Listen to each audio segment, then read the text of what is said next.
Hey, everybody. So, if you've been following me for any amount of time, you know I don't do new comics. Anything since the all new, all different era of Marvel has really driven me out of comic books. But I do have an online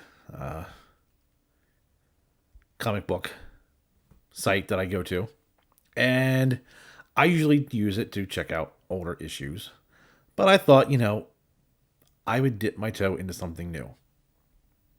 And to my surprise, I actually found something in Marvel that I like.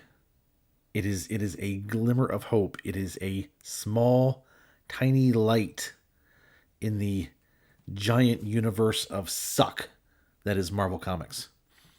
What is that comic book? Joe Fixit. I love this comic book. Now, Peter David is writing it, and I love his stuff. His original run on the Hulk back in the 90s was great. It is one of the reasons why I started picking up the Hulk back then and just reading it as much as I could. I loved it. This new Joe Fixit feels like old stuff. It feels like I'm going back in time.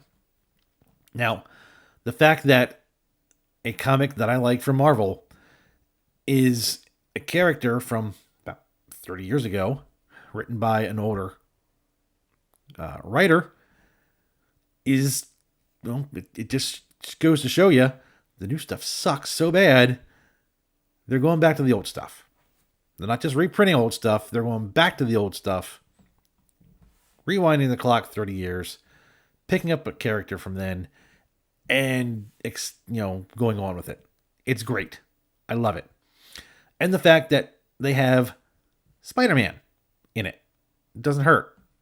Huge Spider-Man fan. And this is a good Spider-Man. This isn't the Spider-Man from today. This is a good Spider-Man. And whenever the Spider-Man and Hulk get together, that's a good time. So, if you guys are looking for a good comic book to read, pick up Joe Fixit. I read the first two issues. They're great. I cannot wait for issue 3. I never thought I'd hear myself say I can't wait for a new comic to come out, but I can't wait for issue 3 of Joe Fixit. I also found something bad. I know, right? It's Marvel. Now, Marvel and DC have the same problem. They are both hitching their wagons to one character. DC has Batman. And DC Comics is giving anybody a comic book connected to Batman. Batman has his own books. Anyone in the Batman family has their own books. Batman villains are getting their own books.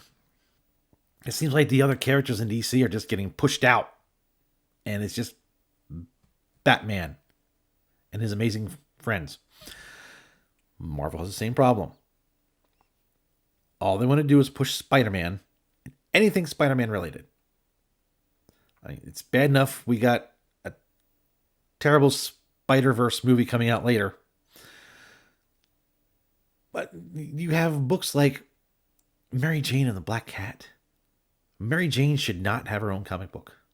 She should not be in her own comic book. At all. And this leads me into the bad Red Goblin. Now, it's bad enough. Like I said, we have 1,000 different Spider-Man variants running around the Marvel Universe. But now we have different variants of villains running around.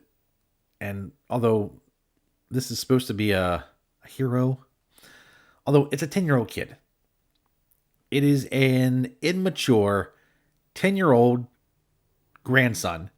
I think he's 10 years old. Grandson of Norman Osborn. The kid's name is Normie Osborn. He has an even more immature symbiote that when they combine, they They create the Red Goblin. And I read it. I read the entire way through. And it was a chore to get through. It was a chore to get through. I didn't enjoy it. Back in the 80s and 90s, they had the Power Pack. A bunch of superpowered little kids. I didn't like that comic book. And now they have another kid as the lead in a comic book. Not a fan. Not a fan of the kid-led superheroes. So, if you are reading it, all right, good for you. I'm not telling you what you can and can't read. I'm just saying, this. As for me, it's a pass. Hard pass on Red Goblin. Joe Fixit, go read it. I would say absolutely go read it. What are you guys reading? Are you reading these two? Are you reading anything good? Let me know in the comments if there's anything else good that I should be looking at in Marvel. Like I said, I haven't really dipped my toe into anything new, so I'm not sure what's what. The site I'm on gives me all the number ones. It gives me all the early issues of comics, so I can scroll through them and find them. But I don't want to just randomly, jump into something. When I saw Joe Fixit, I had to go read it. And when I found out that Peter David was writing it, well, I'm hooked. So, again, what are you guys reading? What are you guys thinking? Are there too many Spider-Man comics and Spider-Man variants in the comics, or do you like that? Let me know in the comments. Give me some picks so I can check some more of these comics out. I'll talk to you guys in the next video.